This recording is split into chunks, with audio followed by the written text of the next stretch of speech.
because I've gotten carried away. I thought I was going to send you like a 5-minute message, but as you can see, there's no script here. It's just me going a little crazy with you, but I want to really see you get what you want this year. Don't let this year be like last. And if last year was great, still don't let it be that way. Raise the standard. If your life is perfect and extraordinary, you darn well know you're not going to be happy unless you keep making it better. That's what makes us feel alive. It's not what we get that make us happy. It's who we become and what we're able to give because we become more. That sense of contribution is what creates the deepest meaning. So here's my assignment for you if you want one. If you want to go from conversation to some action, here's a simple thing to do. What's an area of your life right now that you really want to improve? What's an area that's important to improve? If your body's great, how about your career? If career's great, how about your relationships? Intimate one especially, or your kids, or your relationship with your creator, your spiritual side of your life. Or is it your finances? Figure an area that really matters. Decide on that area. Number one, write down what your life is like in that area right now as specifically as possible. So you might say, well, I'm 13.5 pounds overweight, whatever the weight is, whatever the situation is, or my body fat's like this, or I wake up exhausted in the morning, and you write the truth of where you are right now. So you're real clear. Or I'm not in a relationship. I say I want a relationship, but I'm not in one, and I don't seem to find them. All the good ones seem to be gone is my belief. And I really do want one, but I don't have it. Whatever your definition. Or I'm in a relationship, and God, I wish I wasn't in a relationship. I'm planning my escape. Wherever you are. Or I have a wonderful relationship. We love each other, but there just isn't enough passion. Just write the truth of where you are. The area you want to change, but write how it is. And then the second step is, this is where you got to be really honest with yourself. What are the rituals that have put me there? Because whatever results you're getting, even if you don't like the results, there's some rituals that are keeping you in that place. There's some rituals of what you eat or don't eat, how you move or don't move, how you sleep or don't sleep. There's some rituals in the lack of variety or spice or energy or focus in an area. There's something you're doing, and it's usually not one thing, it's a bunch of little things that you kind of do consistently whenever you think about getting in a relationship, whenever you think about working out, whenever you think about money. You get yourself in a state of overwhelm. You start thinking about all the things you can't control. Just write down all the rituals you have, and then here's the third step. What do you want? What's your vision? And be really specific. I want to be my fighting weight. I want to be the strongest I've ever felt. I'm going to turn whatever it is, be specific. And then, last step number 4, what are the rituals that'll get you there? What would you need to do differently each morning if you're going to be that kind of energy, that kind of strength? How often would you work out? What days would you work out? What time? A ritual is something you do consistently, usually at a specific time, so it becomes automatic. Let me tell you something. Willpower doesn't last, but rituals can last a lifetime. I bet you have some rituals in your life right now you've been doing for years, even though some of them don't serve you. I'm just saying, wake yourself up. If you want a new year and a new life, you don't need to start on January 1st. Start today. Start with this little video. And just begin to see what happens and see how easy it is to just do a few little rituals. Don't do them all, just do 2 or 3 new things. And you know what happens? You'll get momentum. Because once you discipline yourself in one area of your life, you feel yourself doing it in other areas as well. And I always say something that my original teacher taught me. I always remind people, there's always 2 pains in life. There's the pain of discipline, or there's the pain of regret. And discipline weighs ounces, as my friend Jim Rohn taught me. Regret weighs tons. You don't want to have regret. So right now, what do you want to change? What's it really like? What are the rituals that got you there? That'll take a little homework. If you're not sure, ask the people around you. They'll tell you what your rituals are. What do I really want in depth? What are the rituals that'll get me there? And then get yourself to start a few of those actions. Hi there. Throughout the year, I've received a lot of questions from my friends on Facebook, so we've decided to sit down and answer these questions, and let me give you my thoughts and insights and experiences, and they may be helpful to you, and questions from one person may be a question that you might have asked yourself. So let's get started.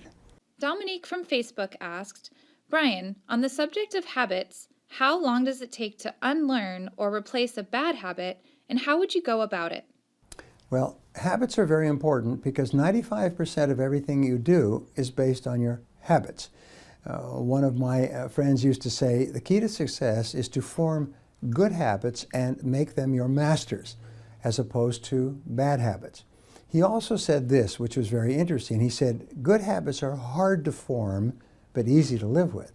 Bad habits are easy to form, but hard to live with. So I've written extensively on the subject of habits, and what we know is that different habits take different periods of time to form. Some people may try to break the habit of smoking, and it may take them a month or 6 months or 9 months. And at 9 months and 3 days, they pick up a cigarette and it makes them throw up. They've programmed themselves out of smoking, they never smoke again. So, for example, as a good friend of mine says, you can develop the habit of not touching hot stoves in about 1 second. All you have to do is touch a hot stove and burn your hand, and for the rest of your life, you will be in the habit of checking before you touch hot stoves. So you can develop habits from 1 second to 1 year or even longer. The key to developing a habit is called persistence. Is you first of all make a decision you're going to develop this new habit. You become very clear and you develop a mental picture of yourself behaving with this habit as though you already had it. For example, let us say you eat too much. Then you make a habit of using a smaller plate, eating only enough to take the edge off your appetite, and then stopping and putting it away. Most interesting thing, by the way, about losing weight is if the food is not there, your appetite disappears. It's only when the food is in front of you. So when you have it taken away, as soon as your appetite has been curbed, I call it an appetite killer. Sometimes you can do it with a handful of nuts. It takes the edge off your appetite, then remove all food.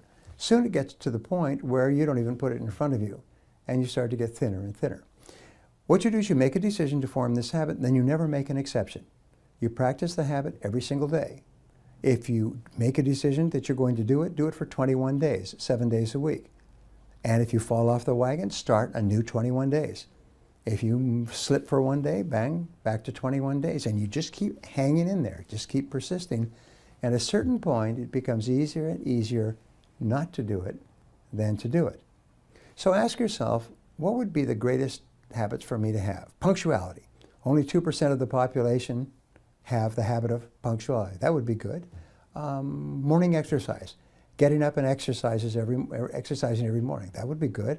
Eating certain foods or not eating sugars or sweets. One of the fastest ways to take care of your diet is to not eat anything but sugar in it. So you say, what would be the habits that would help me?